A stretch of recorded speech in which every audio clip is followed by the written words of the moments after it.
The first of which is a proclamation declaring March as the March for Meals Month. So the proclamation reads, whereas on March 22nd, 1972, President Richard Nixon signed into law a measure that amended the Older Americans Act of 1965 and established a national nutrition program for seniors 60 years and older. And whereas Meals on Wheels America established the National March for Meals campaign in March 2002 to recognize the historic month, mark the importance of Older Americans Act nutrition programs, both congregate and home delivered, and raise awareness about the escalating problem of senior hunger in America. And whereas the 2015 observance of the March for Meals campaign provides an opportunity to support Meals on Wheels programs that deliver vital and critical services by donating, volunteering, and raising awareness about senior hunger and isolation. And whereas volunteer drivers for Meals on Wheels programs serving Monona are the backbone of those programs, with drivers delivering not only nutritious meals, but also care and concern for the individual's welfare. And whereas Independent Living, Inc., a multi-service nonprofit organization based in Dane County, has provided senior meal programs since its founding in 1973, and has provided the area's only evening Meals on Wheels program since 1990. And East Madison Monona Coalition of the Aging offers a weekday meal program and has recently added the breakfast meal option. And whereas Meals on Wheels and congregate meal sites provide nutritious meals to seniors in Monona and help them maintain their health and independence and avoid unnecessary hospitalizations and or premature institutionalization. And whereas Independent Living, Inc., East Madison Monona Coalition of the Aging, and Monona Senior Center are committed to alleviating hunger among older adults, regardless of their ability to pay for a meal. And whereas Meals on Wheels provides a powerful socialization opportunity for seniors to help combat loneliness and isolation. And whereas Meals on Wheels and congregate meal sites deserve recognition for the contributions they have made and will make to Monona. Now therefore be it resolved that I, Robert E. Miller, Mayor of the City of Monona, Dane County, Wisconsin, do hereby proclaim March 2015 as March for Meals Month in the City of Monona. Every citizen is urged to take time this month to honor our Meals on Wheels and congregate meal site programs, the seniors they serve, and the volunteers who care for them. With this recognition, we honor our community and help combat senior hunger and isolation in Monona and in America. Signed the second day of March 2015. Congratulations, Meals on Wheels and the Senior Center. They do a marvelous job of fulfilling an important role. The second proclamation this evening is my own proclamation. Declaring 2015 as the year of the bike. Where's Frank Fenton when I need him? Proclamation reads, whereas millions of Americans engage in cycling because it is a viable and environmentally sound form of transportation and an excellent form of physical fitness, and whereas this proclamation aims to motivate non-bicycle riders and those already cycling to get involved, foster community between riders, promote safe riding habits, wearing helmets, lights, reflectors, and obeying laws, and encourage drivers to drive safely and respect cyclists, and encourage businesses and other agencies to accommodate bicyclists. And whereas events such as Bike to Work Week help to increase public awareness of bicycling, educate the community about the benefits of bicycling for transportation purposes, and encourage people to try bicycle commuting. And whereas we encourage all citizens to find their inner motivation and ride their bicycles to work, to school, to the store, to the park, around their neighborhoods, and with friends and family to promote the personal and societal benefits achieved from bicycling. And whereas the League of American Bicyclists will observe National Bicycle Month in May and are promoting greater public awareness of bicycle operation and safety education. Now therefore, I, Robert E. Miller, Mayor of the City of Monona, Dane County, Wisconsin, hereby declare 2015 as the Year of the Bike. And Thursday, May 14th, 2015 is Bike to Work Day in the City of Monona. Further, I encourage all citizens to recognize the importance of sharing our streets and highways with cyclists, and encourage citizens to participate in cycling activities, including cycling to work, during the week of May 10th, 2015. So there'll be a number of events. City staff is working in conjunction with a number, with the new, I forget the name already, the Monona Chamber. You may have seen the press release last week, has been rebranded as the Monona East Side Business Coalition, I believe. Alliance, excuse me, not coalition, but alliance. So they are working to put together a number of bicycle events. All the Leopold Nature Center is doing bicycle events, and a number of bicycle organizations and groups. So there will be events starting as soon as the snow melts throughout the year, and hopefully we'll see and learn a lot more about a number of the benefits that are associated with bicycling. Alder Thomas. We had our first. We had a parade meeting last week and talked about doing some things within the parade relative to bikes. And the mayor wrote his newsletter article for the newsletter today. And public went on record that he hopes to bicycle and he'll get rid of these 20 pounds. Don't say a word cheap. I know it's more than 20, but any bigger number. Mike? Yes? Come join me for for a proclamation. This is great. You want your boss to come with you? Sure. He's not going to stand. No, your real boss. Oh, Gail? Gail? No, I think he might be able. Sure. Okay. Very exciting. Whoa. This is a little finer print here. Excuse me. It must really be important. This kind of print with a lot of words there. There we go. All right, I am proud to provide the following proclamation. Whereas Michael J. Elliott began his law enforcement career as a dispatcher with the City of Monona Police Department in 1983, and became a full-time police officer in Monona in 1989. He will retire on March 6, 2015. And whereas Michael J. Elliott received numerous training certifications throughout his career, including but not limited to evidence technician, drug interdiction, intoxilizer, intoximeter, field training, rapid deployment, interview and interrogation, medical tactics, and community policing. And whereas Michael J. Elliott, on his own ambition, attended the Spanish Language Institute to learn to better understand and speak Spanish so that he could help with traffic and criminal investigations involving Spanish-speaking people.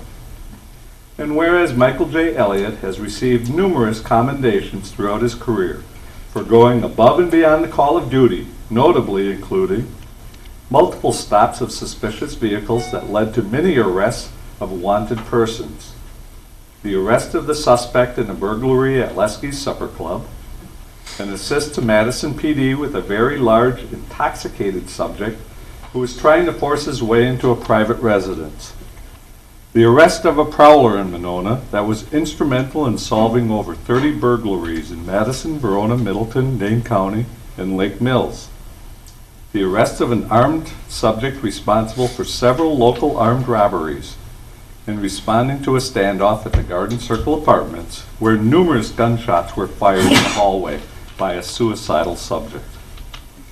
And whereas Michael J. Elliott once stopped a juvenile who was acting suspiciously while riding a bicycle, upon further investigation, Officer Elliott discovered that the bicycle belonged to him. The lock had been cut and the bicycle stolen after he left for work. Good. Whereas Michael J. Elliott was once in foot pursuit of a subject, and after jumping a fence found that he had landed on the cover of an in-ground swimming pool And whereas Michael J. Elliott was nearly driven bonkers while field training a current female officer who sang along to the Barbie Girls song on the radio every time it played. Officer Peterson. And whereas Michael J. Elliott, prior to coming to Monona, served as a police officer with the Blanchardville Police until 1985, when he was hired as a full-time police officer in McFarland. And whereas Michael J. Elliott, an avid outdoorsman, plans on spending more time hunting and fishing, along with more time with his family, cooking, cleaning. Oh, no, sorry again. And spending more time with his family during his retirement. And whereas Michael J. Elliott will be missed as a veteran officer who is held in high esteem by every member of the department and by the citizens in the community for his professionalism, leadership, wisdom, knowledge, and experience. Now therefore be it resolved that I, Robert E. Miller, Mayor, and on behalf of the City Council of the City of Monona, Dane County, Wisconsin, hereby commend Michael J. Elliott for his exceptional service to the City of Monona and its residents. Be it further resolved that Michael J. Elliott is hereby congratulated on his significant career achievements as an employee of the Monona Police Department and is informed of how much he will truly be missed. And be it further resolved that his skill, knowledge, compassion, and devotion to the community shall be his permanent legacy to the City of Monona. Signed in the City of Monona, Dane County, Wisconsin, the 2nd day of March, 2015. Mike,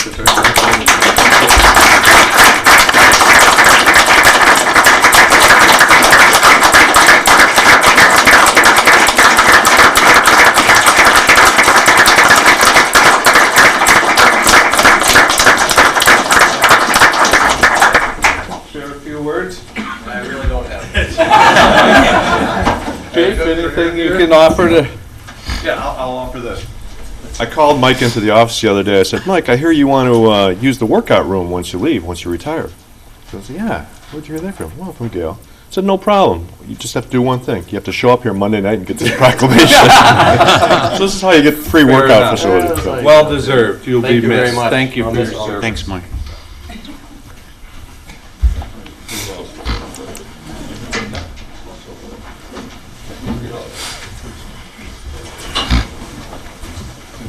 All right, we've run out of proclamations, so we will move on to public hearing, which there is none this evening.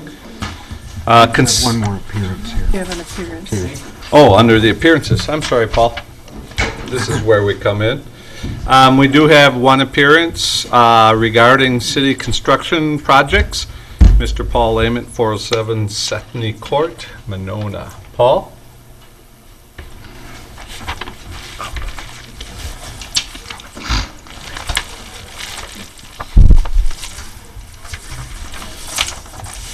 Welcome. Thank you, Mr. Mayor, members of the City Council. As you know, I chaired briefly the Ad Hoc Facilities Committee. Based on some discussions with city staff, the Ad Hoc Committee was kind of dissolved because the members felt, well, maybe what they were putting forth wasn't going through to staff like it should. And as such, the majority of the committee resigned.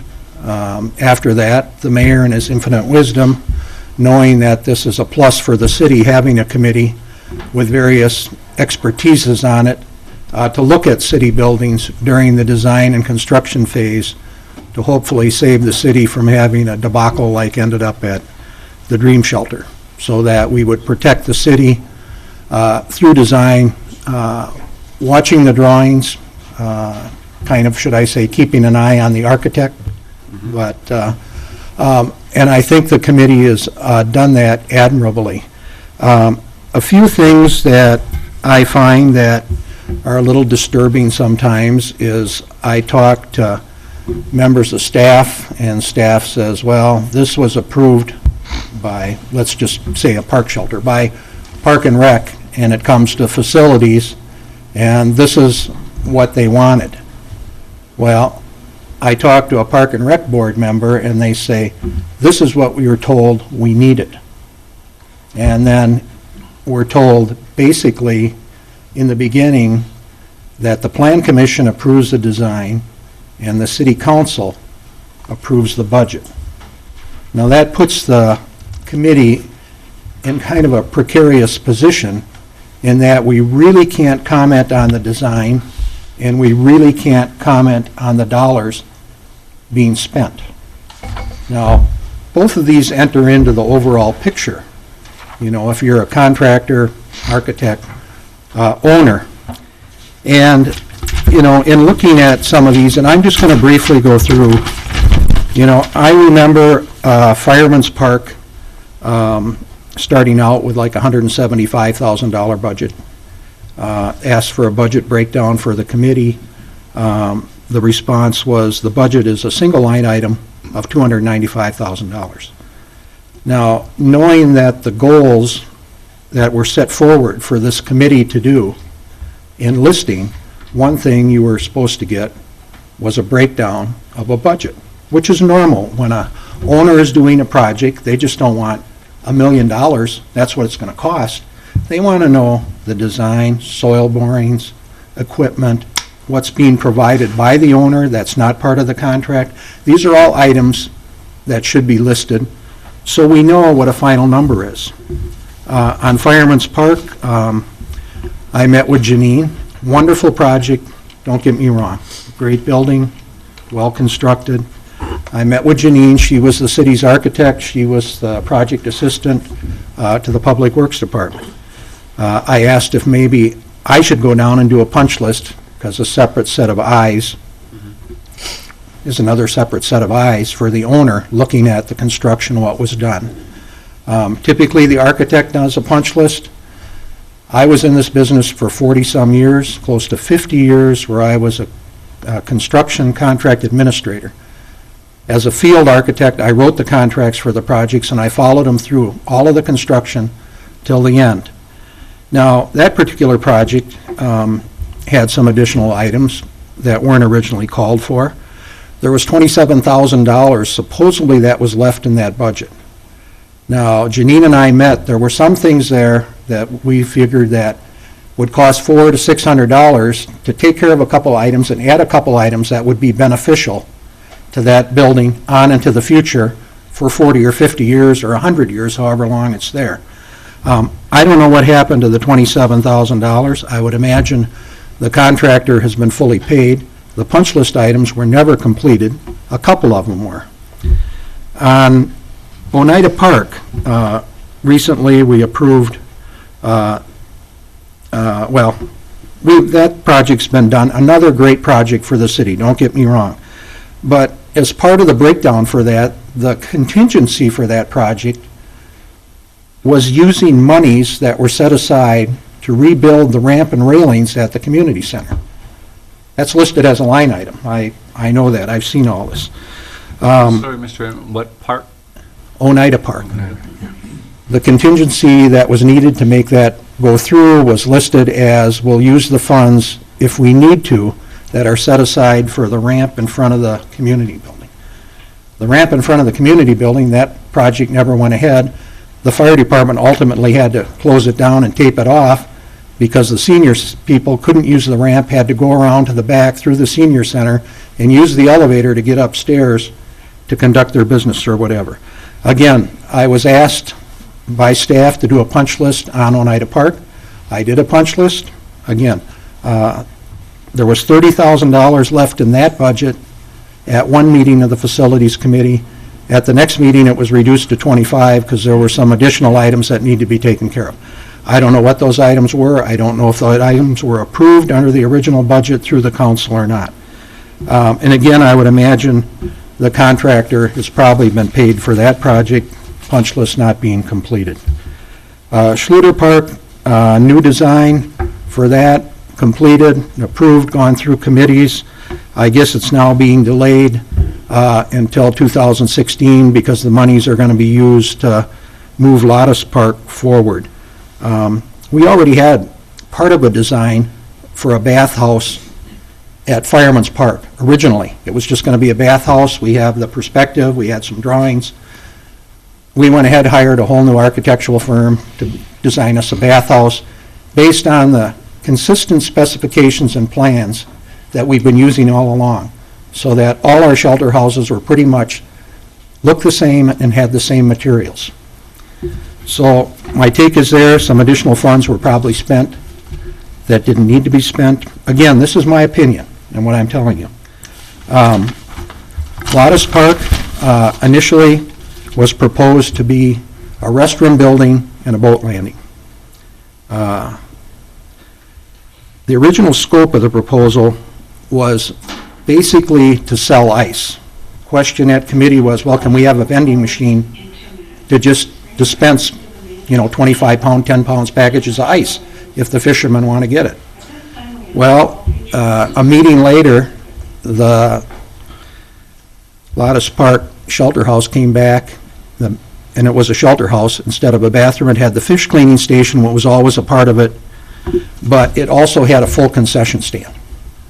Question arose at the meeting, there was a triple compartment stainless steel sink, in which I perceived as being the largest concession stand in the city. Staff said no, Ahuska Park was. If you look at the size of the concession stand and the concession storage behind us, it's bigger than anything we have. But again, this is a change in scope, and again, we're spending more dollars and more dollars for these projects. Now, is a full concession stand really necessary down there? As a fisherman and somebody who's fished for many years, I don't think I'd use the concession stand. I'd use the restroom maybe if I came in and landed my boat there because I knew there was restrooms there. Do you need a 3-compartment stainless steel sink to sell ice? I don't know where that came from, just a question. Another thing I brought up was the boat parking. Proposal originally was, I think, for 28 boat trailers to be parked there. Currently, I think there's like 32 spaces for boat trailers. There's like 16 spaces for cars. I don't know why cars are parking there, except maybe they're going to rent the shelter and use it at the same time people are driving their boats all around. I met with a person in the community here who runs a business with boats, had a discussion on how does this really work when boats pull in and out? And they said, well, why don't you go to the city of Madison and look at theirs? So I went to Obrick Park. I went over to Olin. Their spaces, when you have a boat and trailer, are pull-through spaces. You pull your boat and trailer in, you can pull straight ahead and pull out and around. And I brought this up again as a question. Ours are you pull it in and you back it out. Now, our stalls are 10 foot wide. City of Madison's are 10 foot wide. But a trailer with a boat on, by law legally, can be 8'6" wide. You take 8'6" away from 10'0", to me you've got 9 inches on either side of that tire. You got 1'8" to that 1'6", excuse me, to the tire on the other trailer. Now you're going to be trying to back these things out. Now we measured a boat and a trailer. The length is about 41 feet. Our stalls are 46 feet deep, which is fine. We have like 30 feet behind. When I talked to the people that sell the boats, the trailers, they said the ideal way to do is have a drive-through. Well, we're all pull-in, back up. All I can say is I hope it works, because if somebody pulls in there and ends up colliding with another trailer when they back out because they can't pull through, and they start parking in the neighborhood, I think you're going to have a real issue. Now, one response was, well, we'll repaint the stalls to 12 foot wide or whatever. That probably would be better. But my point is, some of this stuff should be taken into account, some of it should be looked at. I was an architect for a number of years, and I've known a number of architects and a number of engineers. And let me tell you, there isn't a perfect one out there. Maybe Frank Lloyd Wright was, I don't know. But, they all sometimes don't look at what they should look at. And you really got to look at how things are being used and by who. And so I just brought this up. The last project I'll talk about is this library project here. I met with City Administrator Pat Marsh, and I was talking to him one day, and I said, is it all right? Do you think I should do a punch list on the library? And Pat said, yeah, that would be fine. We'd appreciate that. So I went over and I did my punch list on the library here on the projects that were done. All of these punch lists, that facilities committee, I was told by staff, that's your opinion of stuff to be done. That's not our architect's opinion. So we're not moving forward on any of your punch list stuff. We've got beautiful buildings, they're great projects, and that's the end of it. So I did all these punch lists, obviously, for nothing. And I did do them for nothing. This is all volunteer for my city. I can tell you the library should never have been opened up over here because there's a major issue of a fire code issue. And I brought this up, nothing happens. I brought it up to the fire department, they said they would take it up with the city. And the issue is you moved in, there's a smoke baffle, a glass smoke baffle around the underside of the stairwell. That is required by the state fire code. Now, when you moved in, and the first thing I saw on my punch list, it was an 1/8-inch piece of plastic that was panels that were put around there. That's in violation of the state fire code. And I was told, well, the glass didn't come on time, they had it ordered, and da-da-da-da-da. Okay, fine. Well, the glass came. The glass has now been in probably for 2 months. All those spaces between those pieces of glass where those joints butt are required to be filled with a clear sealant. That is a smoke barrier. It does not serve as a barrier if you have space between the pieces of glass where the smoke can go through.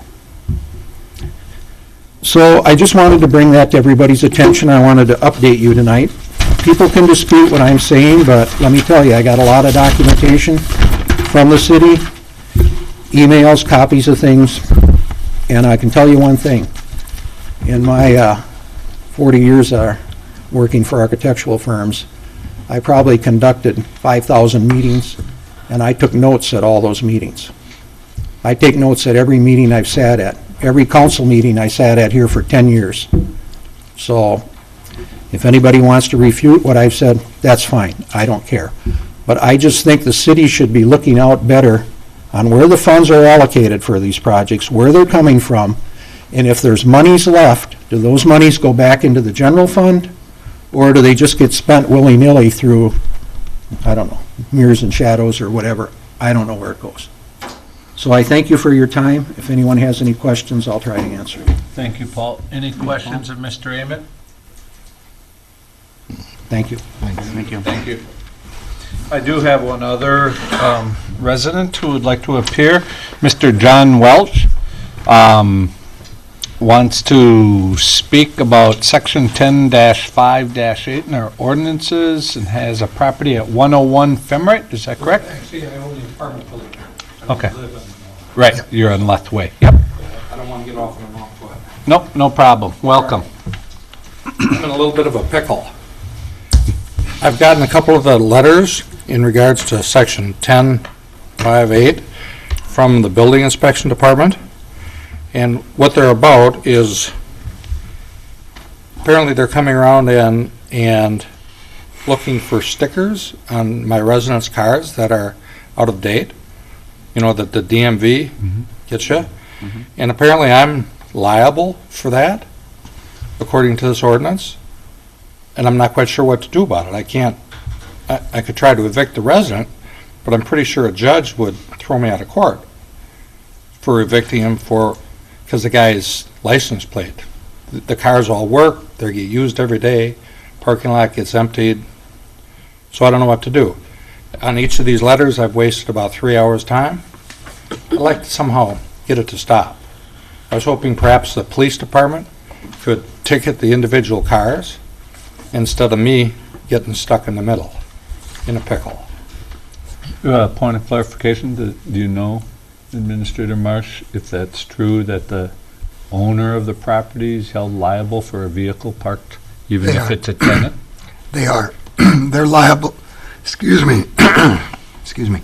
The property owner's liable for an unregistered vehicle, so technically a car without current registration and plates is deemed undrivable. That's why the police won't give them tickets if it's in a private lot. because they're not being driven at the time.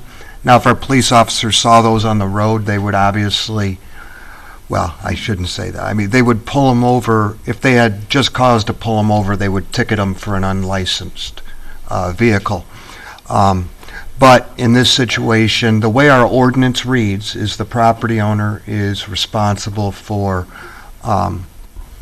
unregistered vehicles. So I'm doing the DMV's work for them. Perhaps, other than I know Alder Holmquist is your committee chair, Yep. correct, looking at these ordinances? Yep. So we're in the process of reviewing this section of the ordinance, and we're Okay. really highlighting a few other components that I've had some concern, and I think this could be added to that list of when there's a landlord-tenant situation of how that could offer some clarity. Officer, you've been promoted. I know. Alder Thomas. So does the owner of the vehicle get a letter as well as the property owner? No. Oh, that makes no sense. How, Well, these are treated as, the property owner is responsible for technically abandoned vehicles. If the vehicle is not able to be driven because it's unlicensed, it's deemed abandoned. might I suggest that even though we don't require it, that the owner of the vehicle get a letter as well as the property owner? I mean, that makes no sense. How, if you own a vehicle and you are living or renting with someone, and the person, why wouldn't we copy the person who owns the vehicle? I've never actually tried to, I don't know how that would be done. I would have to ask our police department. I don't know if we can track individuals based on license plates. I don't know that Well, information. of course you do. You call, the license plate is registered to somebody at an address. You send a letter to the person that the vehicle's registered to. I've never done that, so I don't know. We could check with our police department.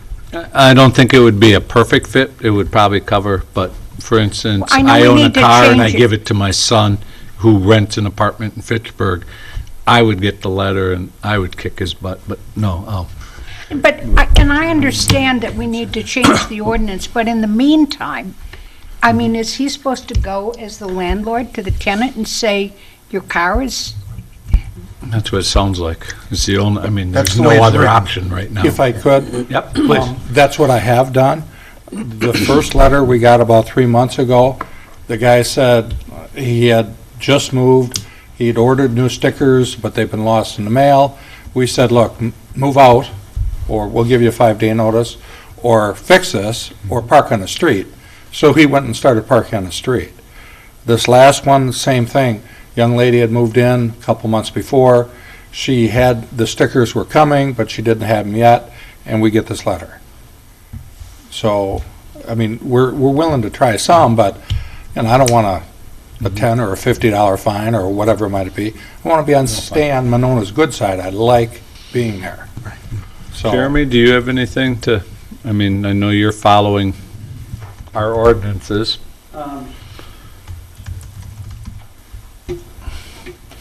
This is the guy who's making your life hard, right here. Makes you fair enough. It's actually a different section. Okay. I don't know when this particular section is. Yes. Just flip to 10.5.8.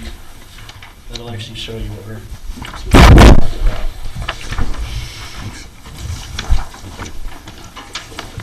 You have this, sir? Just, yeah, there, I he printed- can give you one. too. I Okay, printed you it got off it and too. read it. Okay. And I mean, it very clearly says that it's, the tickets, or the letters are gonna go to the landlord, and it's the landlord's duty. I'm just saying, how'd I get in the middle of this? Is all. So, I'm not a police officer. And from the conversations I've had with our police officers and our chief, and Pat Marsh already stated this, he said they are private property. If they were on the streets and our police officers saw the infraction, they could act forward on it. Since it is on private property, they can't really just drive up to a car, say, oh, there's a expired tag, nobody's in it, I'm just going to run the plate. That would be abuse of their powers that the state grants to them to do those kind of searches. Mm-hmm. If there was some other criminal act going on with it, sure, they would be able to do that, but they can't just willy-nilly perform those searches, and we shouldn't want our police to perform those searches either, Mhm. as a checks and balances kind of issue. So, the way that the ordinance is written, the property owner is the ultimate authority on your property, Mm-hmm. and that's how the city handles that. If there's an issue, we talk to the property owner, and that's where we are today. So a DMV issue for somebody, for your car is now my problem. If you're parked on my lot, because you're visiting somebody, you don't even live there. If you're visiting somebody, that's fine, let me know. You This know- person doesn't live here, okay, Well, the other- not a problem, they're just visiting. The biggest issue for me is, I'm wasting 3 hours on each one of these. And I think it's a police matter, and I did read in the ordinances, is that what they're called? That the police can, in other situations, go in and ticket unlicensed vehicles. So why, under the junk vehicles, are the police not doing that? I believe you're talking about abandoned vehicles. Yeah, that's right, that's the one, thank you. Well, we would need some kind of authorization from the property owner saying, these vehicles are abandoned, you need to come in. I don't know who they belong to, I don't want them here. I put like a notice. Show on me the where to window. sign. That's fine. Yeah, if there are those kind of issues, definitely contact, myself or the police department. You stated that the registrations were updated, but no stickers were issued for whatever reasons. That's a first to me. That's all the residents are telling me. Okay. One of them said, no, I'm not gonna do it, I got him coming, so he parked on the street. This other one happened just a week or two ago, and we got the letter. I was out of town until the end of, I don't know, close to the end of February. No, that's not right. I was out of town until about the 15th, and when I got your letter. But still, I mean, I'm putting in a difficult position. But might that be, I don't think this gets you out of the difficult position, but you may have come up with a solution, but if a tenant does not respect your request, I've received this letter as the property owner, you have an unregistered vehicle, you either have to park it on the street, which then would abrogate you from any responsibility, and then hopefully our officers, not that you have to narc out the resident or whatever, but... Well, I'm happy to be a narc. We've turned in lots of people when we found problems. But it would just be one, because then they're fair game on the street, right? If there's an unregistered vehicle? Right, they're fair game on the street, but from my position, I can't evict somebody because their cars are not licensed. But could you not request them to not park? You don't allow Happy to do unregistered it, vehicles? and sometimes I get swearing on the phone, calling me all sorts of things, and sometimes I get somebody who moves the car right away. Right. But I have no way to enforce his moving it. I can't tow his car just because the registration's up to date, especially if it's being moved and he or she is driving to work every day. Then the other question I asked Jeremy is our ordinance in any way unique from other, like Madison's, to see how they would handle that? I would think it's not unique, but I would like to I know. would say they probably move a little bit quicker with their actions. Well, we've never had this. We have property in Madison and Fitchburg, and have never gotten anything like this. I don't think anyone has a Jeremy. Oh, maybe. He's doing a pretty thorough job, and we've tasked them with that, so. And It's- if the cars were missing tires or, junk, absolutely, we get on them right away. We want the place to look good. I mean, our business is renting, and drive-up appeal is a huge part of it. Put a sticker on the back of a car? That goes to the same thing. When I drive around, my personal thought is, if somebody can't pay $75 for a little sticker, what else can't they afford? That's a DMV issue and a police issue.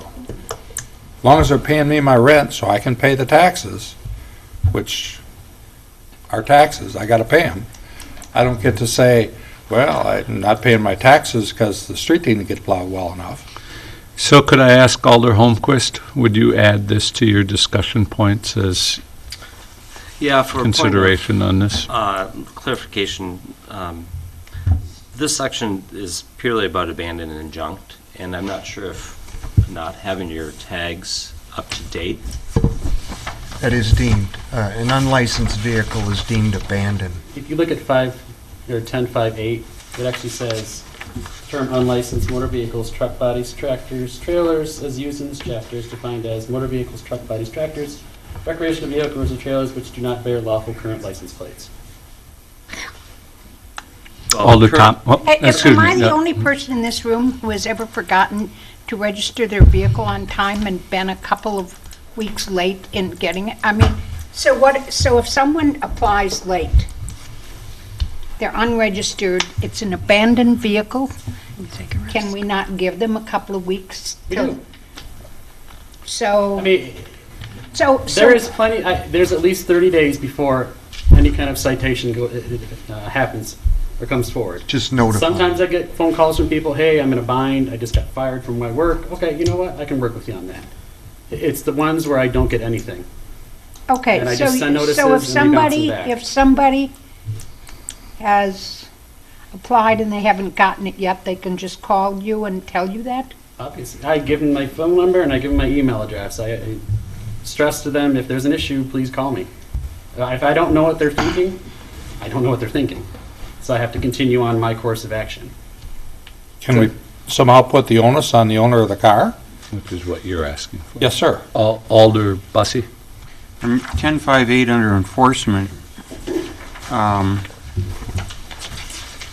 says that when the police finds any vehicles, if said vehicles is not removed within 5 days, the police department or building inspector shall cause to be issued a citation to the property owner or tenant of the property upon which said vehicle or appliance is stored.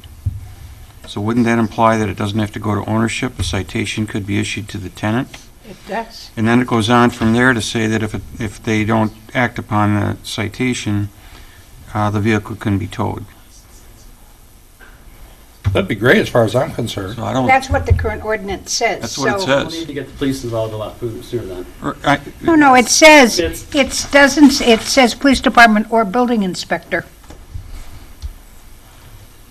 So let's, just for an example, that happens and the car is towed, who's responsible for the payment? Is it the property owner? Is he now on the hook for? I've talked to Schmitz about it, and we do have contracts with them Right. for towing. They will try everything they can to bill the person that owns the vehicle. But- If they cannot do that, they will bill the property owner. But before they tow, the citation can be issued to the tenant. Right. So why do we not issue the citation to the tenant instead of the landlord? I don't know who the We don't owner know is. the tenant. Like I said, I'm not a police officer. I can't request, I can't look up this information. So I think It has just to go to the for police. expedience, not to downplay, because I think your questions are very germane, but I think we need to get the police involved, because I don't know if if Jeremy's allowed to do DMV checks. I don't think you are you? Whereas police would If be our allowed. So it ordinance would be says- police, this would be a police action and not an inspector. Well, I'm not sure I'm certain of that. I mean, if our ordinance say the tenant can get a citation. Right. That clearly, and it says the building inspector or the police department. The building inspector, working with the police department, ought to be able to get the name of the owner of the vehicle. And issue. Right, working with the police department. That's- yeah. He but he- can't get it on his own. No, but he can work with the police department, then he Right. can issue the citation to them and not the landlord. I think it's going to go to both, truthfully, probably, because Doesn't again, need to. I own a car, I give it to my son, he lives in another city or whatever. I'm getting the letter. The kid my kid never got the tag, so it's. That's it's your not- problem if it's your car. That's different than being your landlord. right. Okay, then I think if it's the will, then I think Brian needs to take it to the committee and change the language if it's not a landlord problem. It I says, know it's either or, but the police aren't gonna go looking for those tags at these apartments. Jeremy does because he's inspecting these apartments. That's where I assume that's how you determine there's not a tag on the car. And that's what precipitates this action. So what you're saying is he should then notify police, there's a car on Femrite, unregistered. Can you find out the address of the owner? can you find, yeah, So they give it to him, he sends that letter. yeah. And And we we don't- would be happy to try to identify the owner of the car from our records. We do try to keep license plates on vehicles. People change them occasionally, but we try to keep up with it. But, and I'd be, this isn't something I gotta have right now, but Nope. if we could get some in the works, I would be happy to be involved, if I could help in any way. I guess, can we look into that and see about a process and see, and then, I think it'll need to go to, once Brian will look at it at committee and with his group, and then it'll be a recommendation to this body to amend. but it sounds like it might not It need sounds to like be, we already it have a doesn't need to be process. amended. The process is just how we implement. We're keeping the police out, so we need to get the police involved, but as a courtesy, I want to hear from the police. Okay. So we can add it to our next agenda for discussion. And then would you contact this gentleman to let him know that we're coming after his firstborn child if he doesn't get those cars ready? Well, I got a bunch of grandkids now, so, Good luck. you All can, right. Thank you. thank you for your consideration. Thank you. Jeremy, anything you wanted to add? Thank you, you're doing a good job. Yeah. Yeah, since he has to drive. I will. I would ask your indulgence, just since Mr. Belanja has a longer drive tonight, that we move item 2A to the front, and you will note it is starred for immediate action. Consideration of Resolution 15-3-2016, authorizing the issuance and sale of $3,900,000 of general obligation promissory notes, Series 2015A. Mayor, move to suspend the rules and take this item out of order. Second. There's a motion second, suspend the rules, take this item out of order. All those in favor say aye. Aye. Opposed? Is there a motion for approval? Approval. Second. Motion second for approval. I would note at Personnel and Finance this evening, this was approved. Mr. Haudecker. Yeah, just a quick thing before Jeff speaks. 3.9 is our approved borrowing for, or not, is our, what we need to complete our 2015 capital budget. Jeff went out for bids, and so he got our bids back, and these, he negotiated these. It's not required to approve them, but this is his rates that we have, so we ask you to take this out of order. But this will cover everything for 2015. Just one thing, I know it was mentioned before, I just wanted to say, a little thing that Paul brought up. We do track those capital projects in detail. We don't spend them on other projects unless they're approved from the council. So we are tracking that, and if there's any fund balance or anything like that, we would apply. But right now, we have run our projects strict to the bone. I mean, we pretty much right on every project.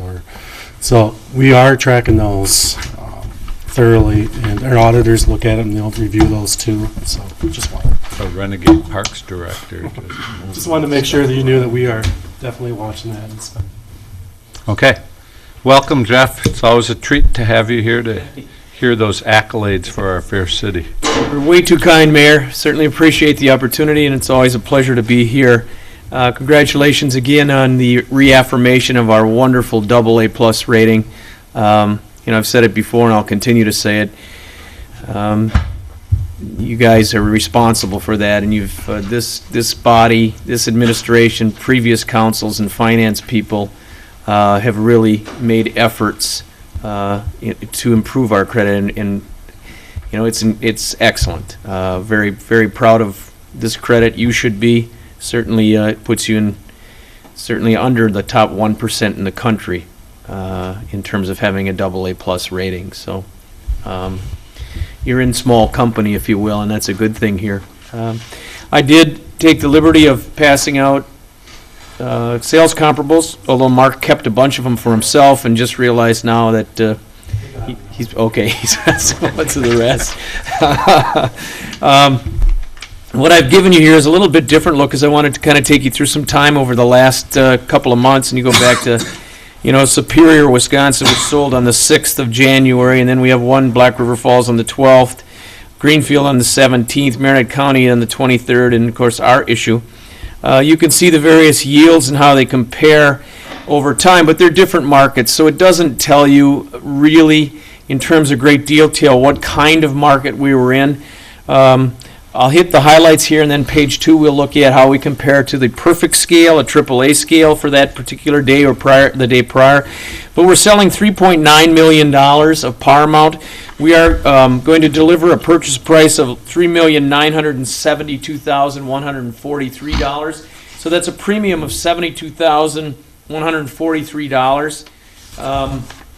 We are required by state law to use that for interest payments or debt service payments on the issue. It does, in effect, drive down our interest cost, our true interest cost. We have a total TIC, all costs in, which were $22.79 per bond at 2.2037%. The mayor had asked earlier, if I remembered, if this was our lowest. No, I believe last year, just due to the way it was weighted last year, we had a shorter average life, but I believe we were somewhere around a 190 something, 192, 191, but we were under 2%. Doesn't mean this was an issue that was any worse. It just means we have more maturities out longer. We actually have 2.5 million of this 3.9 in the last two maturities, so it's heavily weighted out toward the long end. If you turn the page and take a look at what I think is a very good comparable here was the city of Greenfield, Wisconsin, a AA2. In order to compare that Moody's AA2 to our AA+, they'd need to be a AA1, one bump up. Okay, so relatively close, but I want you to compare them to what the column is, seeing the AAA column. Now that is supposedly, from municipal market data, the previous day's highest prices, lowest yields for those maturities. So those are from actual sales from the day before. And if you take a look, Greenfield sold in a market where the 1 year maturity was at AAA at 17 basis points. Currently, it's at 34, twice that. You can see on the short end what's happened to the market. But really what we need to look at is how did we fare against the AAA and the spread difference. On the short end, you can see Greenfields were 18 basis points, we were 16, then 15 versus our 19, and as you go through, when we get down to 2019, we're only 8 basis points, 0.08% off the perfect scale. And as you go down the list, where we really make up our difference because the interest cost is greater with time, is when you look at the 2023 maturity, we were absolutely right on a AAA scale. And our $1.5 million maturity that comes due in 24, we're actually 5 basis points below or through the AAA scale. I haven't seen that before.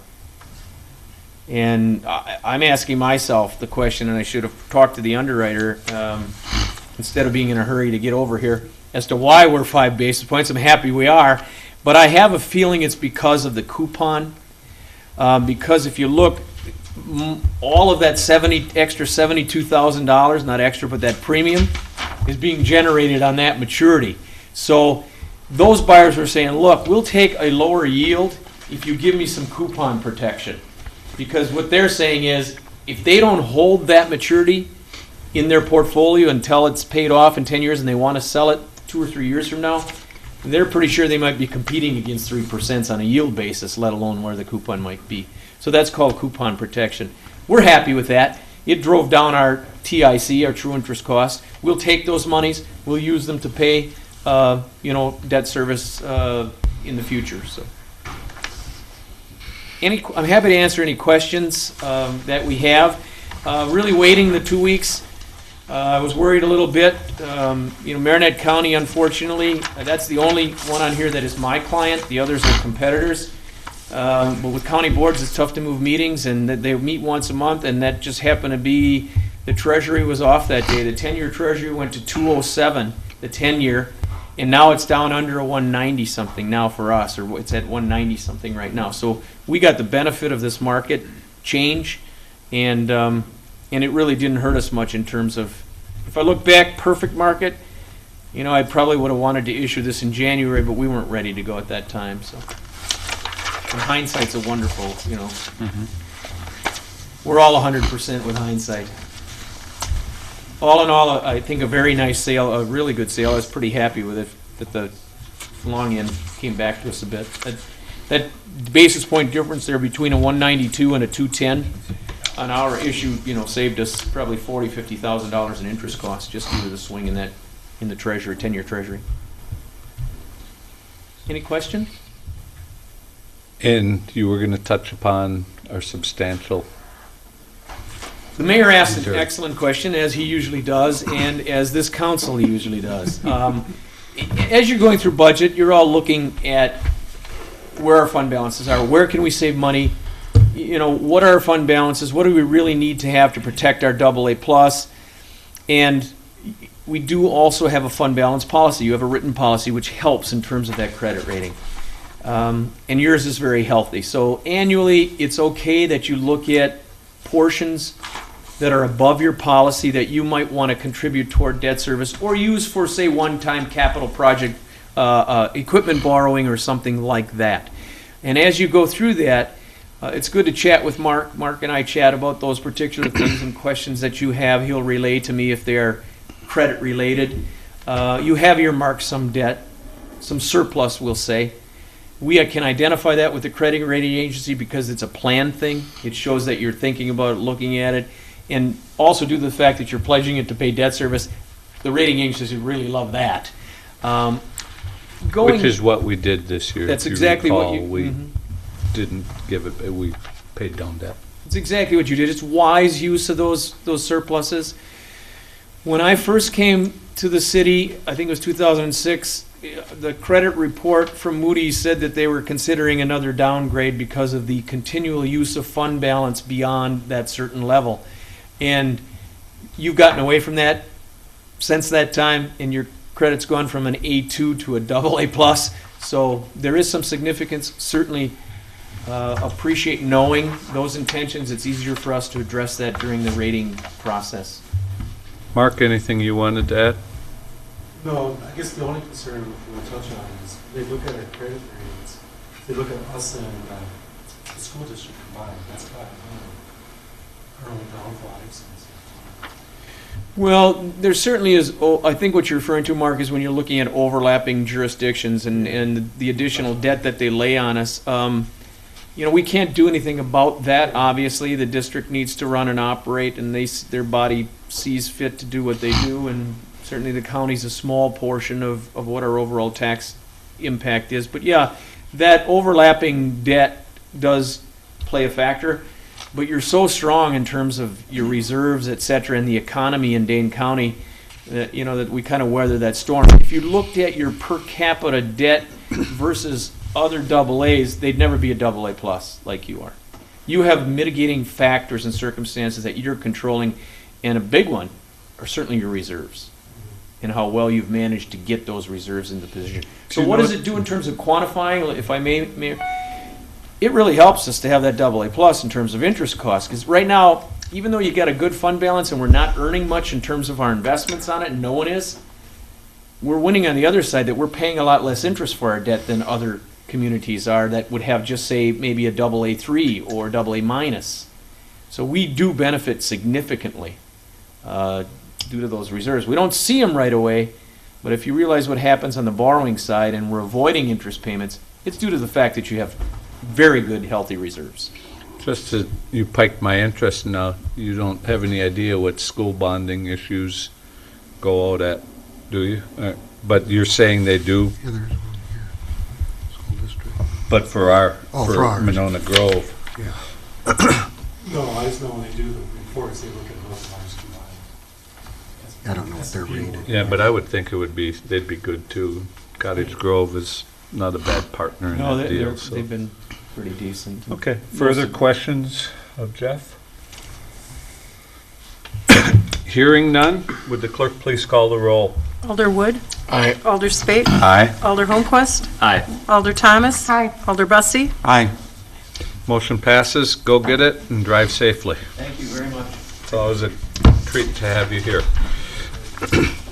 Yeah, mine is licensed. May have been towed and the librarian's paying your fine. Moving on to the consent agenda. We have approval of applications for 2014 and 15 operators licenses for Catherine Edwards of Ken's Meats in Delhi and Stephanie Pike at the Tower Inn. Is there a motion for approval? So moved. Is there a second? Second. All those in favor say aye. Aye. Opposed? The applications have been approved. Unfinished business. Excuse me.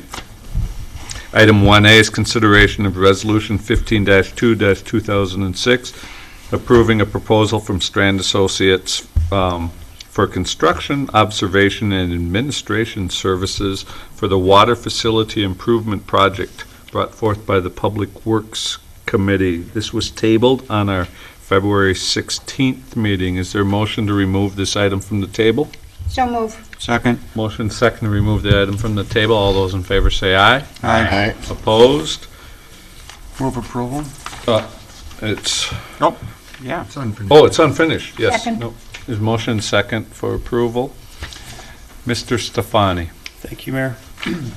I don't have anything else to add to what I presented last time, other than that our project is going to be out to bid this Thursday, March 5th. Again, it's $29,800 for construction, administration, and observation services for this project. Public Works Committee did approve this on February 4th, and we had the first reading here on February 2nd. Questions? Discussion? Hearing none. How much is it? 29? Would the clerk please call the roll?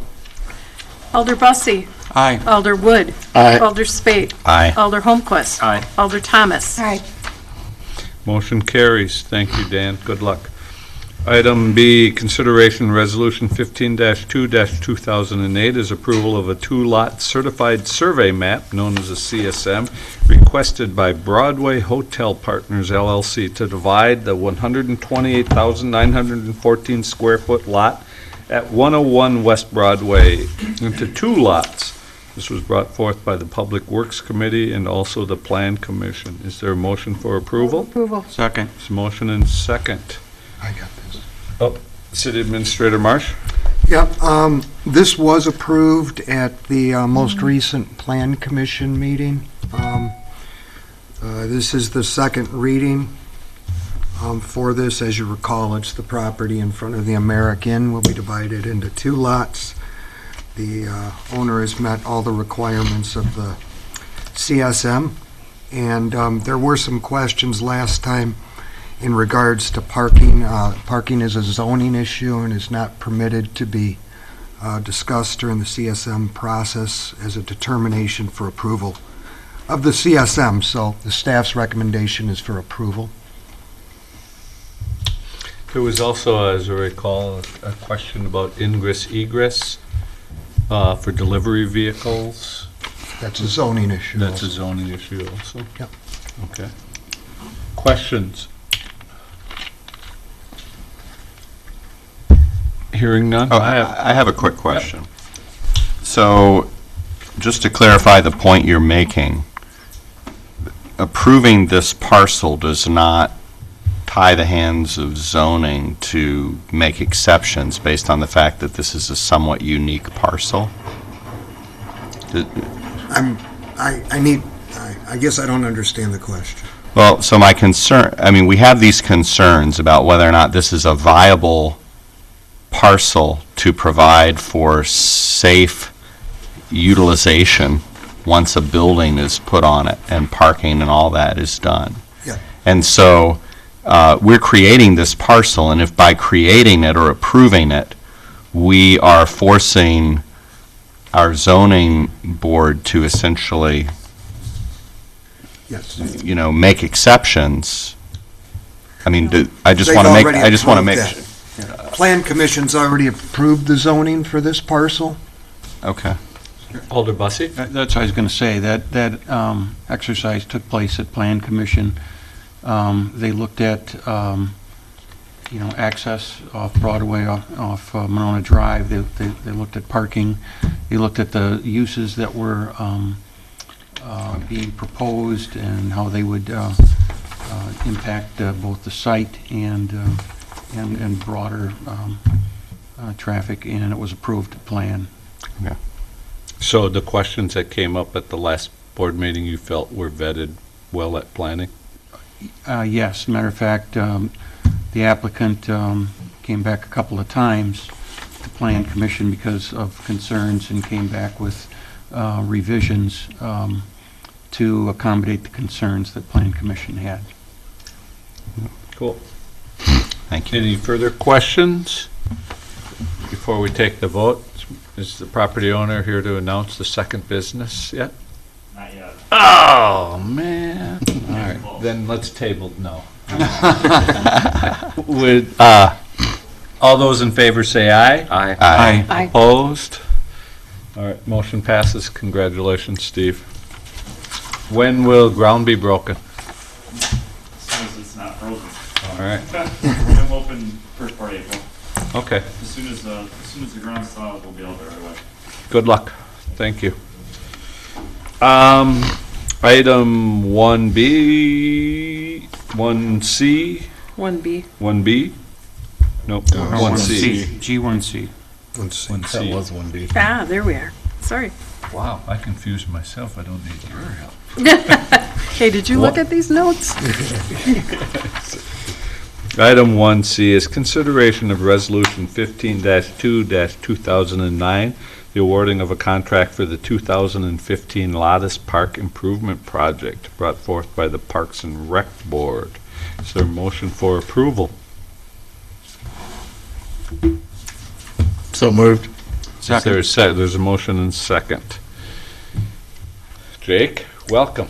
Welcome. Thank you for having me. I don't really have anything different than what was discussed at our last meeting here. We did have some questions from the mayor regarding the dredging and some of that breakdown, and I think we clarified that through.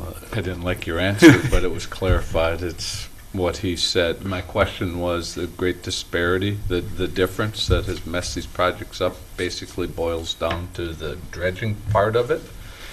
And there was such a large variance in bids, but we have to accept the bid in its entirety and not parse that out, which I would like us to review before we do our next dredging project, because I think the two are dissimilar enough that it would be nice. But because of the process of putting in the plating instead of to make a cofferdam, it's just a matter of opinion.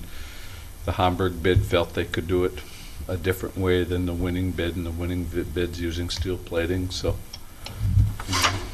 sure it'll work, but we're paying a lot more for that as part of the total bid. So Jake did go and get that clarified for my question. Alder Bussey? We've had some lively discussion at facilities, and Paul tonight, he's a very talented guy, dedicates a ton of time to the city and a great resource, and he's concerned about some issues, and the one with the parking. The only thing that I would ask Jake is that before we even stripe the parking lot, if we could just maybe get some orange cones, bring a trailer out and see if it works. Because the concern would be if you're backing up and you got a little bit of wiggle room, there's not much margin for error there. And if we have to make them wider to, let's just test it first. So I just ask if you could do that. That'd be appreciated But to Mr. Amon's original point, we did discuss that at the last meeting. We just can't do the typical Madison drive-through or McFarland drive-through, correct? The property does not lend itself with the ability of having drive-through parking lanes? Correct, without sacrificing a lot of additional parking. And so the, original intent was to have as many stalls as possible to accommodate what we already know is existing parking issues down there, and to be able to accommodate that. And there are mini boat launches that have the same type of configuration, that are angled parking, that require, backing up, and based on multiple conversations with our engineer that has done his own multiple site visits at other boat launches, I'm certainly comfortable with it, but certainly entertain Alder Bussey's suggestion and idea to look at that before final striping. And I know this was discussed at the last meeting, but my senility kicked in. How are we handling the metered parking? Sure. So it's an automated fee station that is basically, you would launch your boat, park your vehicle, or get your sticker at the fee station, which is down by the boat dock. You get a receipt that goes in your windshield, and that allows you to park in any spot in the lot. So it's not individual stall metering, but it is a automatic receipt that you'll get, and you'll be able to pay with. And you only get that receipt if you deposit, and it's one price fits all? Well, it'll comply with the existing guidelines that we have for, there's a daily launch fee of $8, and then there's also a seasonal pass that you can purchase as well. And we've had that in the past where you pay for your season pass, we get the, receipt, and then we send out the sticker that goes in the windshield. So that process will be very similar. We'll have a part of the automatic fee station is, you get the web-based reports, daily, weekly, monthly, and as soon as we get those reports. But the difference is this is not an honor system, right? It's an either you have a sticker or you don't. Correct. And you get ticketed if you don't Correct. have a sticker. The enforcement of it will be much easier to be able to identify, because in order to get that daily receipt, you have to actually put in that money. Whereas now you could technically fill it out with information and not deposit the money, and we went, Right, there was no quid pro a week quo. later. And it will take credit cards? Correct. I was asked that too. Okay. In the questioning, the concern came up, and maybe this was addressed at facilities, but just a 3-stall stainless steel sink was necessary. Mr. Ament seemed to be focused on this sink a bit.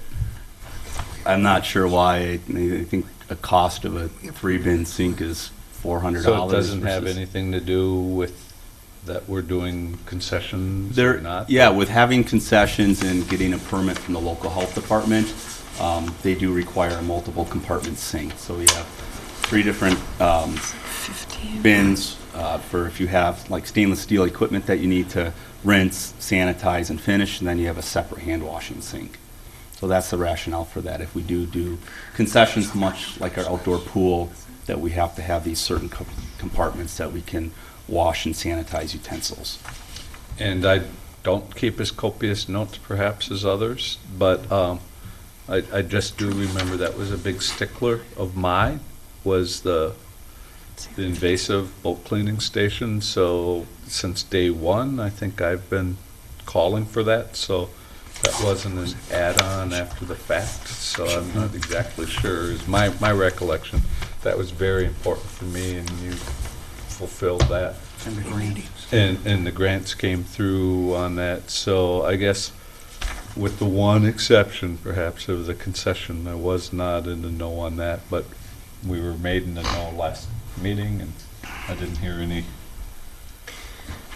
And I think, dispute of that, so. I'm sorry. Yeah, Alder Thomas Thomas first. was waiting, yep. My question is, so I don't pay to get a launch fee.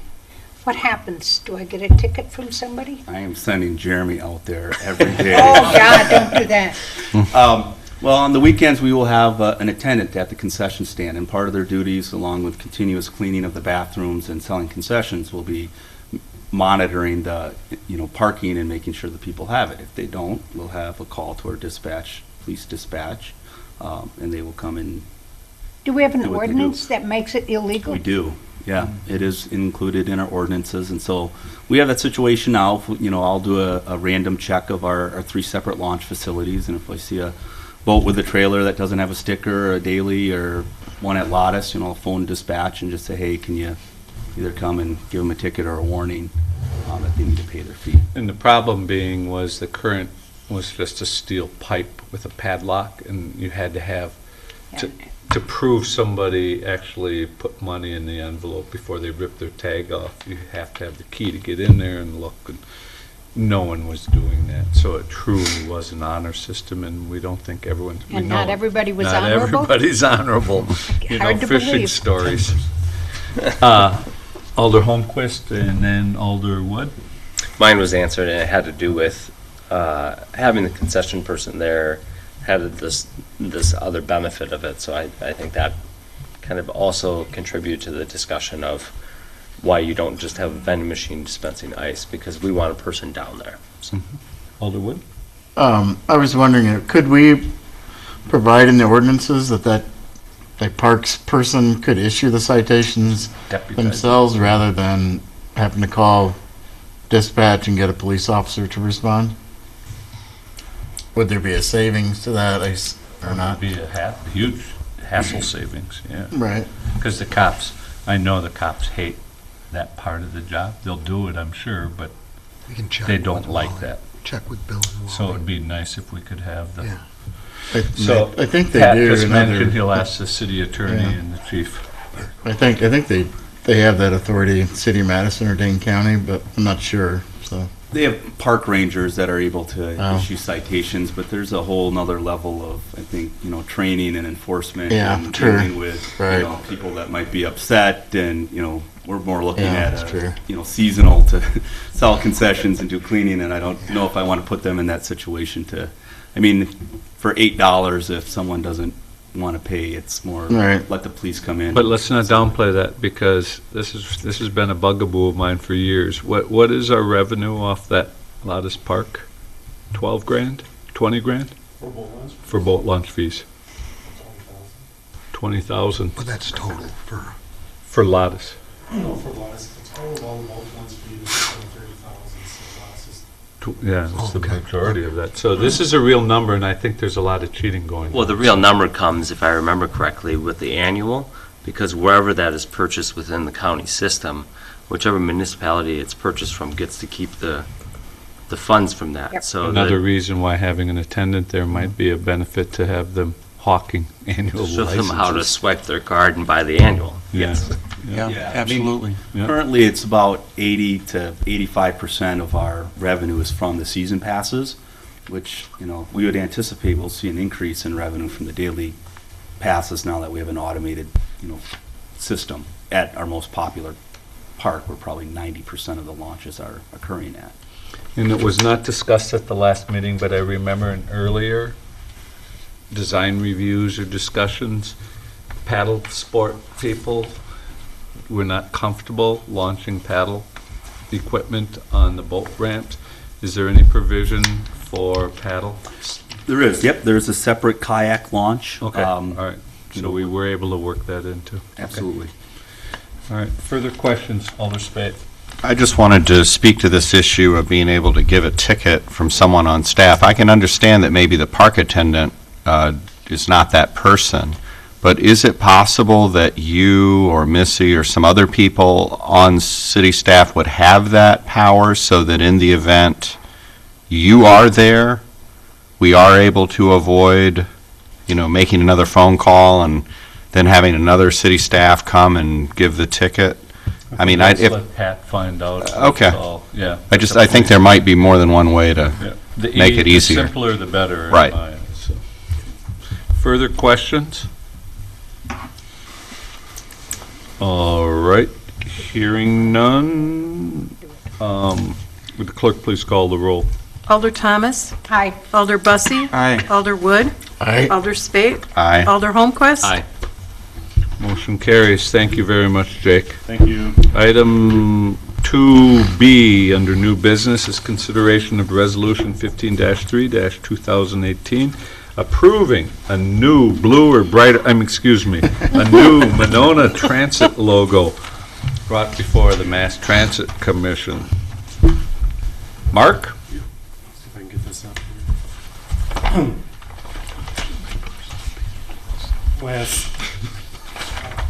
Basically, I'm going to ask Chad Spade to actually help me with this too.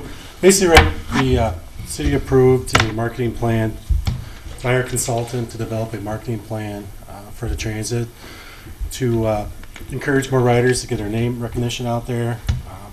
So part of the plan, at the beginning phase, was to get a new logo for the transit. And basically, we hired Greenleaf Media to develop a logo for us, and that was actually their recommendation first. Basically, they sat down with us and what we wanted. One of the things they suggested was more of a branding, was a new logo for the transit. So they came back with options like 8 the first time, and we looked at it. We told them to go back and give us another 4 more to look at based on our recommendations. And the committee decided on the one that's in front of you. I guess I don't have that. No, it's up on the screen.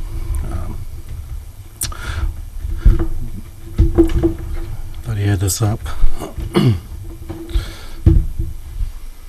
So the committee approved.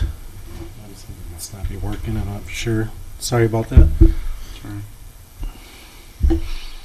It'll be in next week's paper, so. So the committee approved that to recommend to the city council for review. This is kind of the first step of our marketing plan. We don't actually have, they still are working on other parts of the marketing plan, which the branding of the transits. We'll have more information on that later, but this is kind of the first step of that. The only question I would have, Mark, on this is, how is a round logo going to be used versus like the buses have, where the logo has been currently placed on our buses? They're rectangular. Have they mocked this up in more useful ways too than just a circle? They have. Or are they going to use a circle on the back? Well, that of was the the buses? recommendation. They did it both ways. They did rectangles, they did circles, they did other shapes, and that was the one the committee recommended. And have you seen that as a mock-up, how that'll look on those buses? We have not seen it actually looking on the bus, but it's not just for the buses either. It's for other materials involved. Right. Circles are just kind of a unique. They definitely had a rectangle was another one too. Basically the same situation with the rectangle, but they thought that one was the best of all of them. Yeah, and I'm sure you did or somebody did, but make sure all the uses, because circle logos aren't used a Here's it right lot. here in front of us. Yep. Alder Holmquist? I'm not sure if it's just in my digital, that is the I in transit intended to be a brighter white than the rest of the lettering? Yeah, I just noticed that too. No, it's supposed to be the same. Should be the same. I just noticed Yeah, it's not like that on my printout, so I don't know what that's Both about. that digital and the digital copy that was sent to me. Have you seen, look at Alder Thomas or? Right. I don't trust your printer. I'm teasing. If I could just add one thing to that, when we did the original branding and we redid the Monona logo a while ago, one thing that we commented, we knew there would be different, different logos brought forth by different committees and boards and groups like that. But the two things that group specified, and I believe that the council backed at that point in time, was that the colors remain constant and the fonts remain the same. So I would request that this body, review the fonts and make sure that it's consistent with that of our logo. Did we get a style sheet when we did that work? We did, and So Leah's that- got the specs. So she'd Yep. have the specs, so Yep. this isn't a big project to find out. No, it's just a simple change. Alder Bussey? Yeah, I had a similar point, and the idea being branding, we want to be consistent, and I don't know if the wave, turning them into the arrows, it would be inconsistent with the branding. Leave that alone. And then the other, if the bus, if you're going to, is it intended that these be signs in the street? Because I don't mind the bus, but be prepared, you're going to have to change that, because if in a couple of years there's a new bus that comes out and then ours looks antiquated on our street signs, we're going to have to be prepared to change it out in the future. For right now, we kind of. Well, I can speak to a few of those issues. I mean, there were some other bus icons that were presented to us, and we essentially said we need one that looks like the bus that we've got driving around. But it's an excellent point. Like, obviously, if we change the style of our bus, then we've got to rebrand our signs. More easily done on the handouts we produce than, and other print media than in, essentially, if the bus changes, the logo on that bus would change too, but it's the signs that are around the community for the bus stops that really are in desperate need of updating. And it's an excellent point, but I don't know how to address that. It was our intent to use the font of the city and the colors of the city, so we just want to confirm that's what was done. Yep. And it's an interesting point about the arrows. I mean, we had a lot of different things to look at, and we liked the motion created by it. It is our intent that the circle will be printed on things which are rectangular. You know, it'll just be a printed circle on something that's a standard size. But because we circle the lake, we liked that. So that's all. Someone told me who worked on a logo once for the city, just do it and then ask for permission. Well, I will say some of those waves were greener at one point. Touchy about this, but let sleeping dogs lie. Further questions? Just as a quick note, I'd like to note that we have two members of the Transit Commission who've been there since, I think, buses were invented. And one of them, for personal reasons, is stepping down. So if we know anyone who would like to serve on transit, we have an immediate opening. Further questions? All right, thank you, Mark. Item 2C is consideration of Resolution 15-3-2015, adopting the 2014 through 18 Parks and Open Space Plan brought forth by the Parks and Recreation Director. Jake. A lot of trees went down for this, so it'll be a good presentation. A lot of trees and a lot of hours by your Park and Recreation Board and Park and Recreation Director putting this plan together. A lot of thanks go out to mayor and city council members and plan commission members and Sonny Reichers from the planning department. This is a plan that has been in a draft format or been working on since 2010. We spent a lot of time with members of the Park and Recreation Board in the community, doing site visits to specific parks, holding public input meetings, having available comments at those meetings, online surveys, and it's a comprehensive plan that, while not approved by this board, it's certainly been used over the past 5 years in our planning for how we come up with our recommendations. And can I just ask, Jake, I did go through every page and read everything in here, and I commend you and your staff and department and the committee who put this together, and nothing is left to be a secret, so anyone who wonders why or whatever. Just to clarify the process, because there's a price tag to every item on here, and there's a lot, and I just want to make sure we're all on the same. By approving this, it's a conceptual plan, and I just don't want anyone to think that with my tacit, well, not that I will vote, but that anyone here is signing up for the whole thing, because there's a lot here, and I can't say I would support everything, but everything's open for discussion. Right. Yeah, absolutely. It's really a tool that we use in our planning process. It's looking at all those recommendations we get on an everyday basis from talking with people and where are we going with parks. So we have, if we put a bench in, there's a reason why we put a bench here and not over here, because maybe in this area, that's where a future path is going to go. It may be 20, 25 years down the road, but it's in kind of the plan. So we have, future improvement you'd see a lot in the document. That doesn't mean it's happening in the next 5 years. We've known that since we started in 2010, where, we have projects that get drawn out over the course of, multiple years during our capital budget process. So these are, recommendations from the board that we'd like to see in the park system, and there's, multiple funding sources, whether it comes from borrowing or whether it comes from grants or donations or what have you, but we want to be able to address those issues that we have in our parks and with kind of a well thought out plan and looking at the process of how we do it. And so, yeah, absolutely.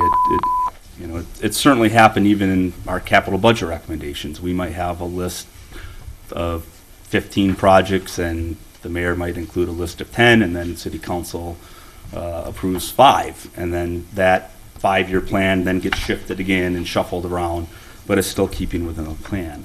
A really important component of why this plan is before you now is that May 1st is a deadline for multiple grants that could impact projects next year, including Schluter Park.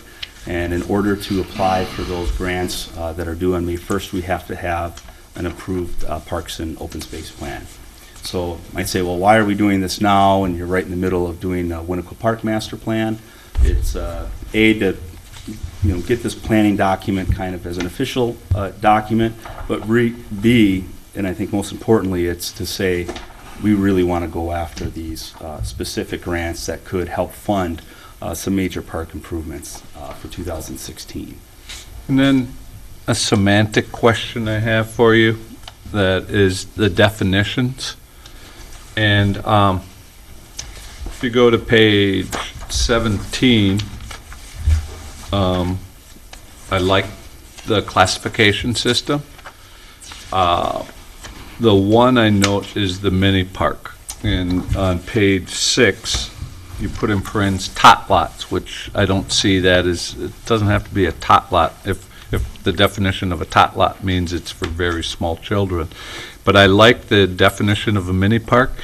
But then when you cite our parks, we don't have a single mini park in our system, and we start at the neighborhood level, which takes it to a larger scale.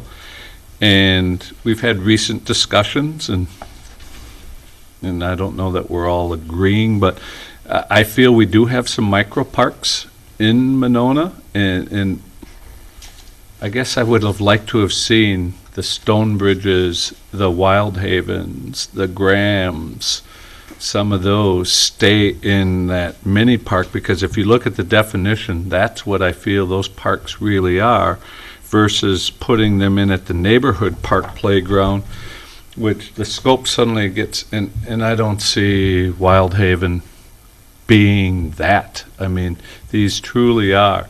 And I just think how these parks are looked at, these classifications start to affect how they're being looked at. And I guess, I had every opportunity to be in this process, and I attended a lot of the open houses and stuff. But I think we should have some mini parks, that there's a big distinction. And I'd, as we're going forth on these, I don't want to do some of the things maybe that others want to do in some of these micro parks, mini parks.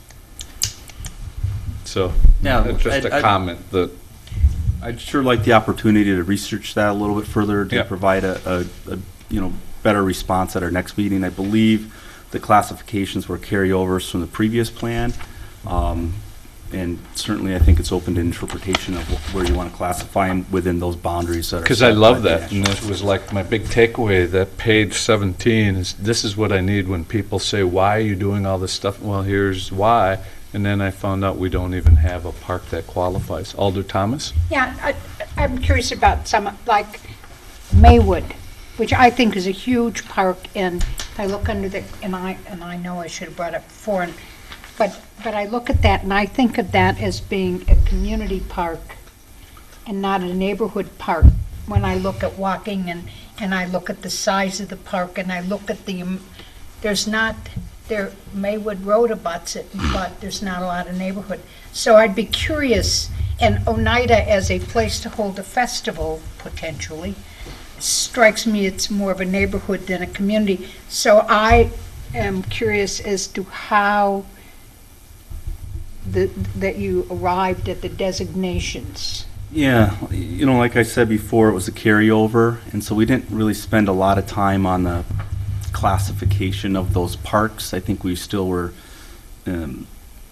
intently focused on the activities within those parks, and keeping in mind the size and scope of what they have to offer. So, I don't think there's any recommendation to have a festival at Oneida Park just because it might fall in classification of a area park. Well, and I think understand that, but if I look at that definition, and I look at that as being truly, I mean, there's some parking there, there's probably not as much parking as, or no more than there is at Maywood. Why there is this double distinction between those two? That's my sure. example. And so I'm wondering if you guys did carefully review whether or not the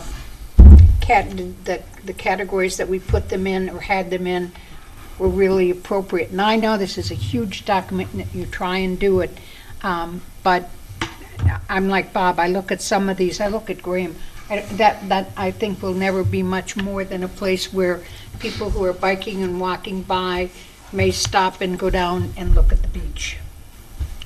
Or fish. Fish. Or fish.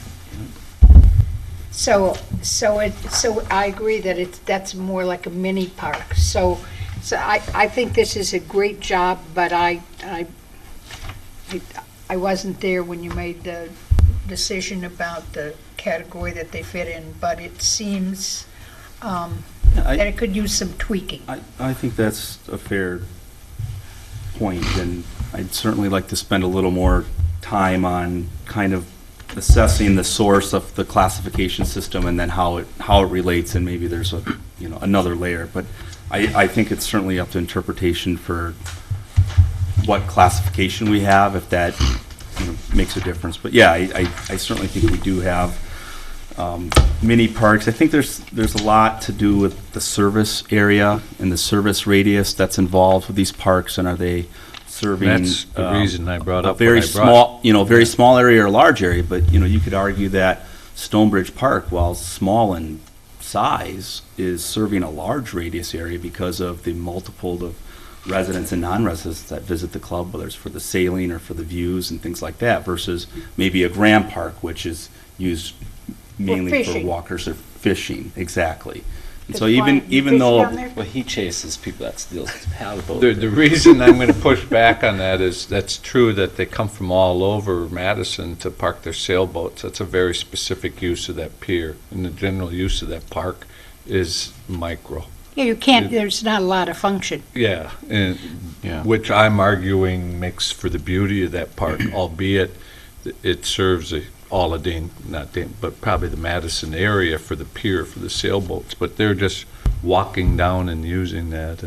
But the park itself, I see, is just one of those. And I love these small parks. I think they're as great of an asset that we have, these pocket parks. And but they just show up in the bigger classifications than what I think they should be. So this is a living document, and we could approve it, but still request that Park Board take a look at the designations? I would ask that. Yeah, absolutely. Alder Holmquist and Alder Bussey. I looked at the source that it led to of the National Rec and Park Association, and it no longer is giving that specific guideline, although you might be able to find it when you dig in deeper. What strikes me on the components, and then you have the three different variables, that each of these parks you can pick apart and make fit in multiple categories. So I don't want folks to, I don't want to send the message that a park has to be identified as one style for use, service area, and characteristics, that there might be qualities that fit more in one area or more than another, and we need to give some variability within that, whatever the framework comes out. I totally agree. Set the definitions, make the parks fit the definitions. Alder Bussey, then Alder Thomas. Just at the Dream Park, if we could, recommendation to install the restrooms for the winter season. Oh, it's not in there. It's not in there. No, it's not in there. So if we could make that happen, that'd be good. Jake tried to Yeah, sneak that one by. pretend like that's a surprise, Jake. Thank you, Alder Bussey. I truly Sure it's not in there. appreciate that. No, It's page it's 41. restroom, there's something about restroom Restroom concession facilities for for the soccer or youth baseball and softball, but that's not, That's in a different location. that's in a different location, but we need That's interesting. page 41. All right. So if we could just add that, I'd appreciate it. We all would. Yes, we would. Alder Thomas. I was just curious, what is the primary purpose for designating whether a park is, I mean, is it because we have to do that when it comes to grants? It's a component required, there's a format that the DNR requires as part of the, some people call it a CORP, Community Outdoor Recreation Plan, we call it Parks and Open Space Plan, but it is a component that they're listed as a classification system.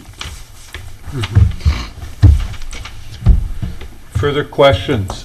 It's a really well-prepared document, daunting when you go to the numbers section, and I just wanted to clarify to the public that it is, I think the term a living document is very germane to the discussion, because as you're going to see in our budget process, we had discussions. Mark had some concerns about future liabilities that are coming, and you probably saw this week in the paper with the budgets that the state sponsored property insurance coverage. So I asked Pat to start to look into that, and he assures me at minimum it will be a doubling of premium. So we just keep having this, there's going to be some trade-offs somewhere. So I'm kind of starting my pre-budget speech already here. But there's expenses that we've never had to encounter before, so we all have to bend a little bit in this, perhaps. No further questions? All right, thanks, Jake. Thank you. Good job, well done. Going on to item D is consideration of Resolution 5-3-2012, the awarding of a contract for the 2015 Stormwater Improvement Project brought forth by the Public Works Committee. I will note at Personnel and Finance, this was approved. Mr. Stefani? Thank you, Mayor. We received bids on February 5th for our stormwater construction project and 4 bidders. Badgerland Excavating provided the low bid for $640,997. Public Works Committee will review this bid on the March 4th committee meeting this Wednesday. Some things to note for this project is that we're installing 4 sediment removal chambers and replacing 2 culverts. The culverts that are going to be replaced are on Nichols Road and on Winnequa Road, basically for the park channel system. The sediment removal chambers are going to be installed on Winnequa Road, just where Sumac Lagoon meets the Park Lagoon. There's 2 outfalls there on east and west side of the channel. One will be installed in front of Graham Park on Winnequa Road, and the others on Bartels Street by Pirate Island. We do have an $84,198 grant that we're getting from the DNR that'll be applied to this project. We also have some potential bridge aid grant funding from Dane County that we've never applied for, that we're a really good candidate for. That funding, we're looking at $136,172. Is that for both? For both culverts. Both culverts? Yep. And then we're going to reapply. So would that allow us so we could kayak under? No. No? Sorry, Mayor. Until it's done, I'm going to keep trying. And we are going to reapply for the Dane County Urban Water Quality Grant for this project as well. And we have potentially $317,400 that we could get there. So this is going to be a big project for us. So far, everything is falling within our budgeted amount.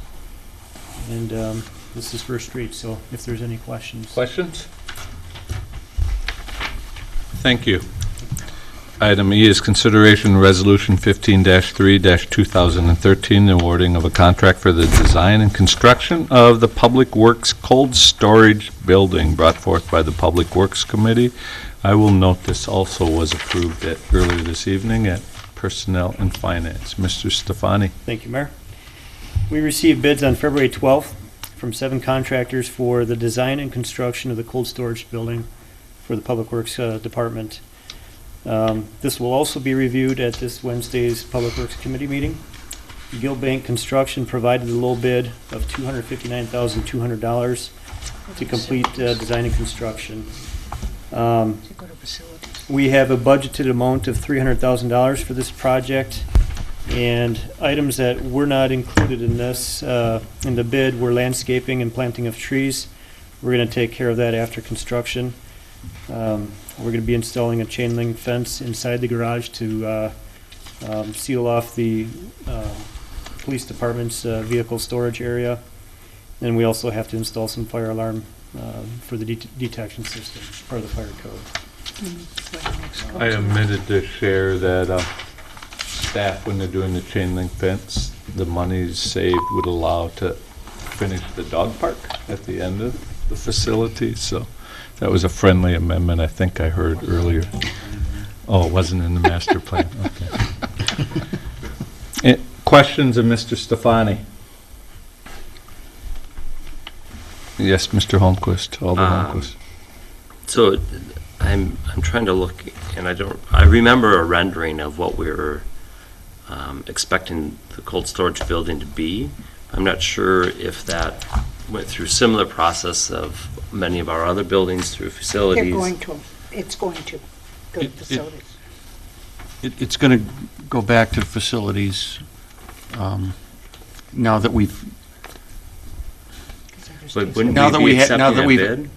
Well, this, do you want to explain kind of this kind of went? Because this is a design build bid. We've gone through Plan Commission, received their approval. Once we get a design, we have to prove this first. But once we get a design, we're going back to Facilities Committee for their review. So basically, once council approves it, once Public Works Committee approves it, Planning Commission already approved it, we'd be waiting at Facilities Committee. And then basically, once we get their blessing, we're moving forward. This wasn't something where we hired an architect to design it for us. This was something where we went and sort of bought it off the shelf.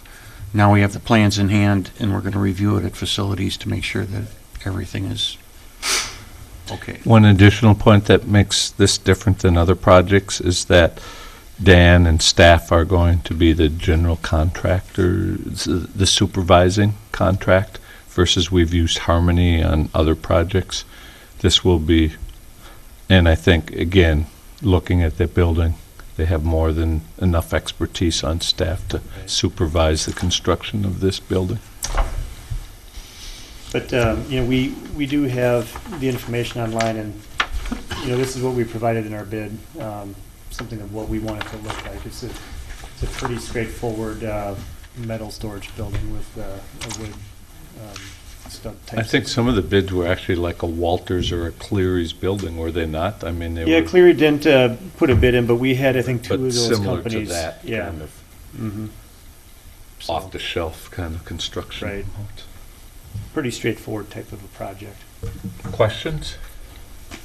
All right, thank you, Dan. Mayor. Item F, consideration of resolution 15-3-2014, approval of a cost-sharing agreement between the City of Madison and the City of Monona for the reconstruction of Tompkins Drive brought forth by the Public Works Committee. This too was approved earlier this evening at Personnel and Finance. Mr. Stefani. Thank you, Mayor. In your packet, you should have the agreement that the City of Madison provided to the City of Monona. Our attorney, Bill Cole, did review this and gave it his blessing for approval. The estimated cost for Monona is $60,300. This is based off their bid prices. We have a budgeted amount of $80,000 for this project. We have 3 parcels in the construction zone. Basically, it's the southeast corner of Monona Drive, and then going east on Tompkins. Total of 285 linear feet of construction zone for the city. We do have some real estate acquisition costs that are coming yet. City of Madison is buying additional right-of-way for the installation of sidewalks along the entire length of the project, and for Monona on our 3 parcels there. So there will be some real estate costs, but we do have that planned for in our $80,000 budget line item. There is a portion of this project that's going to be assessed back to the property owner. We've already been in contact with them with the preliminary assessment number, and I believe right around $29,482 of this is going to be assessed. Now, the city has a 40% obligation for the assessment, and the property owner has a 60% obligation. So we're looking to get about $17,689 back in assessments for the work. We're hoping to have our preliminary assessment public hearing at the April meeting of the Public Works Committee, just before our regular meeting. So we'll put a notice in the paper for that and let the residents know of the hearing. I believe that's it for Will summary that for this. be in Monona or Madison? No, that'll be right at City Hall. It'll be at City Hall. Because Dan pointed out, Madison's driving this project. We're Right. kind of just going along for the ride. Questions? All right, thank you. Thank you, One last one for you.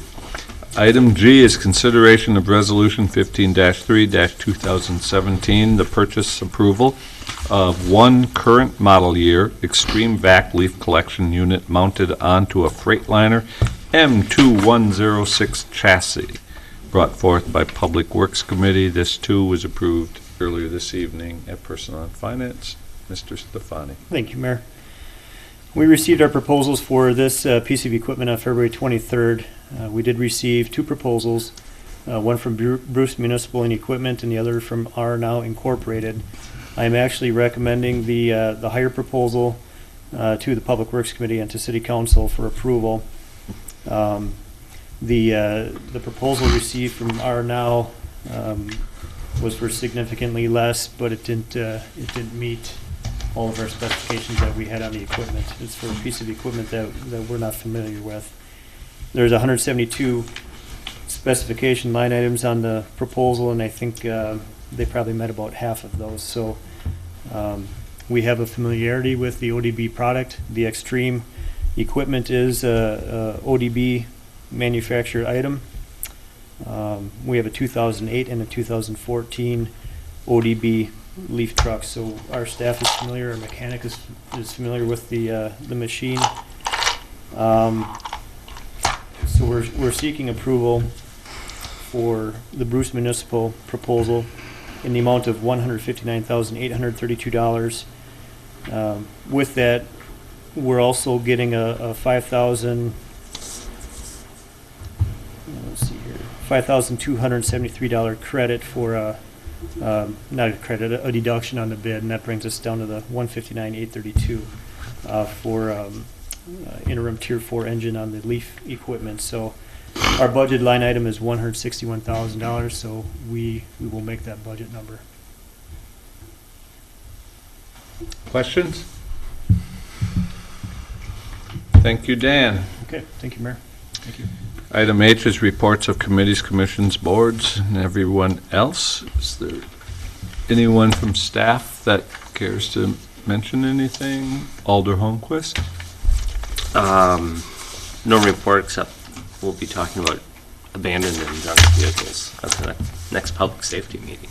It's a good committee. It's a happening committee there. Yeah. And I guess I do want to note, and hopefully we all do, but Jeremy takes his role very seriously and is very thorough. And again, as you see those monthly reports in terms of his inspections, his fulfillment of closing cases is in the high 90s. And, you know, there are some, and this gentleman, I think, had some very germane points, but he's executing our ordinances to the best of his abilities. And, you know, he's a good guy, so I wanted to thank him for his work. Alder Thomas? I have no report except to say that my presence has been demanded in California and I will not be at the next meeting. I thought you were only gone 10 days. I am. I leave Thursday and I'm back in 10 days. So I won't be, I will be back on the 16th. I checked that to make sure I could count on That's right. you to be I here. fly into Milwaukee at 2 o'clock. Sorry. All right, I knew you'd be there. Alder Bussey. No report, Mayor. Alder Spate. I just want to mention that we continue to have open meetings to review the Winnequa Park plan, and we've had 2 of 4 meetings. It is the 4th Tuesday of the month, so we will have our 3rd meeting at the end of March, and it's in the community center from 6:30 to 8. We've had some lively discussion about how to best utilize our Central Park. Please come out and participate. And by the 4th meeting, could you maybe get the bathroom in there by the, back into the plan where Jake removed it? Alder Wood. No report. Kidding, Jake. Staff. City Clerk. The ballot for April 7th does have Justice of Supreme Court, several circuit court judges, mayor, alderpersons, Monona Grove School Districts, and 1 referendum question regarding how a Supreme Court justice is elected. What alder got his name on first? It would be Alder Wood, followed by Alder Bussey, and Alder Spate. And that was done by blind drawing. Age. No. I think you have it backwards. Yeah. Something. Administrator Marsh. Just a few things. The mayor read the proclamation on the Year of the Bike.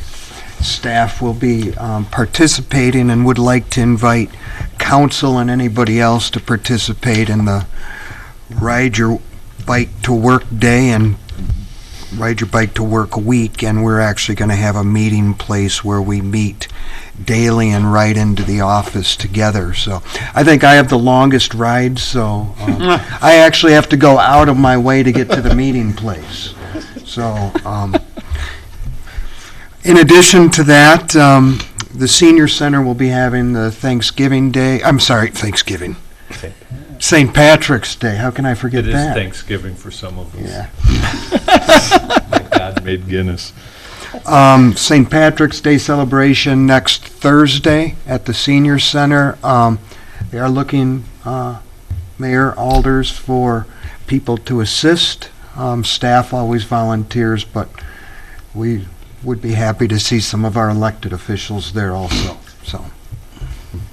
Anything else? What is the date of the Bike to Work Week and all that? It's May 10th through the 15th, and the Bike to Work Day is actually May 14th. Okay. Which is a Thursday, but I think we're going to be meeting every day of that week, weather permitting. Okay.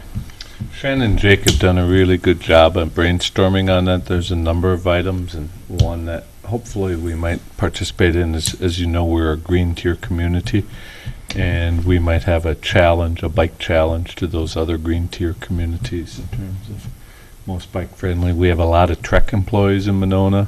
They participate in the national biking. They win it every year because they go all the way from Monona. Jake, you want to fill in Sure. all Now the that gaps? the or- proclamation is official, check mymonona.com.